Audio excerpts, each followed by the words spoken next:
Assalamualaikum warahmatullahi wabarakatuh.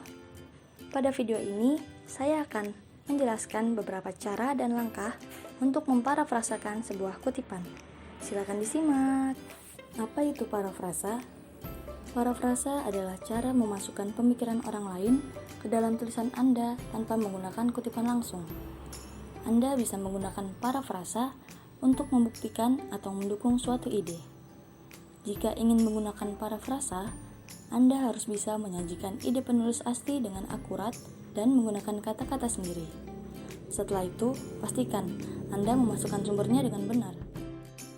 Berikut adalah langkah dan cara-cara memparafrasakan sebuah kutipan. Yang pertama, memeriksa kutipan. Kedua, menggunakan bahasa sendiri. Dan yang ketiga, memasukkan sumber kutipan. Langkah pertama, memeriksa kutipan. Pilih 1-3 kutipan dan jangan berusaha memparafrasakan terlalu banyak informasi sekaligus.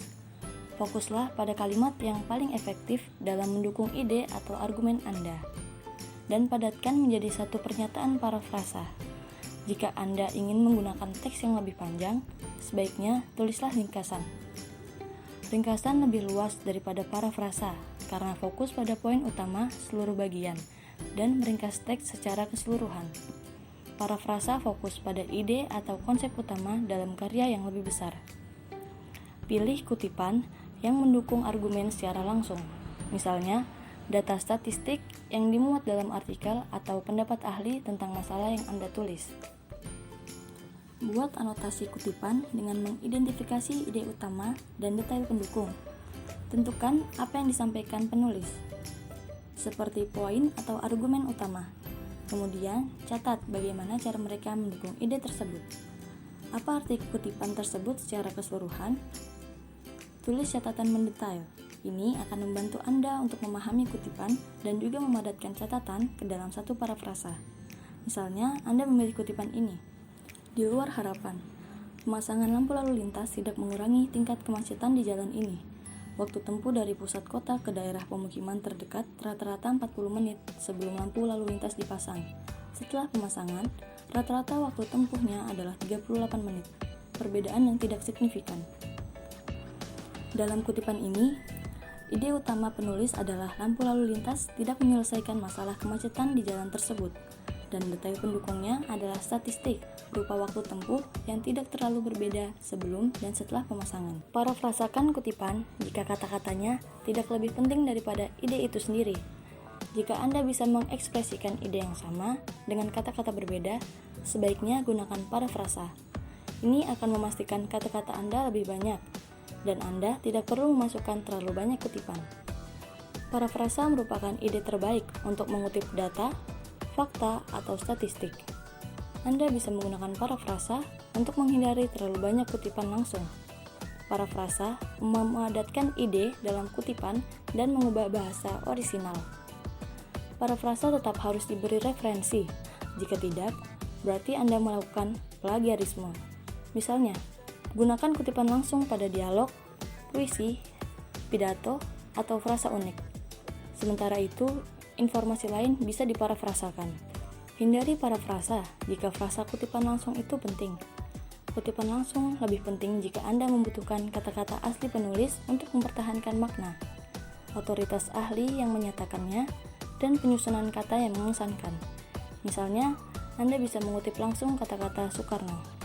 Beri aku 1000 orang tua, niscaya akan kucabut Semeru dari akarnya. Beri aku 10 pemuda, niscaya akan kuguncangkan dunia. Karena kata-kata aslinya lebih penting, sebaiknya gunakan kutipan langsung untuk kata-kata tokoh politik, selebritas, atau penulis. Jika bahasa teks Anda penting, kutipan langsung mungkin yang terbaik. Akan tetapi, Anda bisa memilih untuk memparafrasakan paragraf atau kalimat panjang supaya lebih ringkas dan padat. Langkah kedua, menggunakan kata-kata sendiri. Baca lagi kutipan yang akan digunakan. Anda harus benar-benar memahami kutipan sebelum bisa membuat parafrasanya. Dalam beberapa kasus, kutipan harus dibaca berulang kali. Fokuslah pada ide dalam kutipan. Apa yang ingin disampaikan oleh penulisnya. Misalnya, Anda bisa membaca ulang kutipan, memeriksa catatan, dan membaca kutipan itu lagi. Nyatakan ulang ide menggunakan kata-kata sendiri. Gunakan catatan dan pemahaman Anda terhadap teks secara keseluruhan. Jangan hanya mengganti kata-kata dalam kutipan orisinal dengan sinonimnya, karena itu tetap terhitung plagiarisme. Sebaliknya, pastikan parafrasa Anda orisinal. Artinya, Anda juga harus menggunakan struktur kalimat berbeda yang sesuai dengan gaya esai Anda. Misalnya, ini kutipan asli. Hasil kami menunjukkan bahwa 40% pemilih dalam pemilu kada belum menentukan pilihan mereka sampai sudah tiba di TPS. Kalimat ini termasuk plagiarisme. Hasil penelitian mereka mengindikasikan bahwa 40% orang yang memilih dalam pemilu kada baru memutuskan akan memilih siapa setelah berada di dalam bilik TPS. Jadi, sebaiknya tulis seperti ini.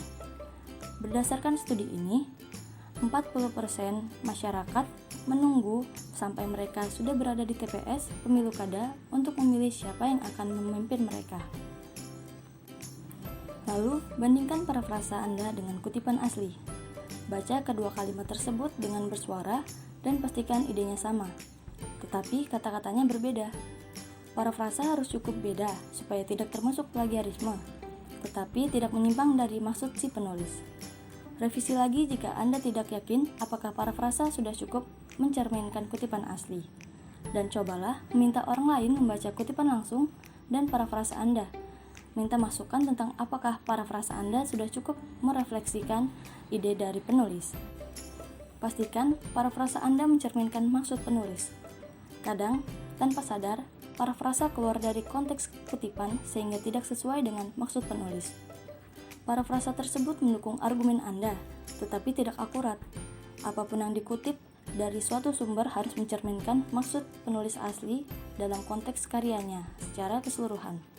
Misalnya, penulis asli menyatakan studi kasus tentang pemilihan khusus di kota kecil, tentang memperbolehkan anjing di taman kota.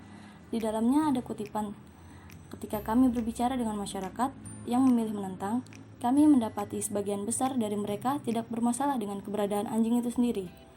Akan tetapi, mereka tidak suka cara pendukung menekan mereka untuk mengubah peraturan taman. Jika makalah Anda membahas pemilihan secara umum, keliru jika Anda menggunakan kutipan seperti ini. Menurut Budiman, sebagian besar orang yang berpartisipasi dalam pemilihan lebih peduli pada kampanye daripada pemilihan itu sendiri. Ini tidak merefleksikan maksud asli penulis. Dan yang terakhir, jangan menggunakan tanda kutip pada parafrasa. Oleh karena itu, parafrasa ditulis dengan kata-kata Anda sendiri.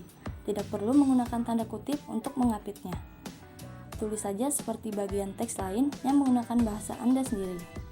Gunakan tanda kutip untuk mengapit kata-kata unik yang dibutuhkan untuk menyampaikan maksud penulis asli. Misalnya, mengutip frasa dari buku Freakness oleh Stephen J. Dubner dan Stephen Levitt. Anda harus mengapit istilah Freakness dalam tanda kutip. Yang terakhir adalah memasukkan sumber kutipan. Periksa panduan gaya kutipan yang diinginkan oleh instruktur. Panduan yang paling populer adalah MLA, APA, dan Chicago Style. Anda harus mengikuti panduan ketika menyertakan sumber kutipan, baik berupa parafrasa dalam teks maupun halaman sumber di akhir makalah. Periksa panduan tugas atau berbicaralah dengan instruktur. Jika menggunakan gaya kutipan yang keliru, mungkin Anda tidak akan menerima nilai penuh.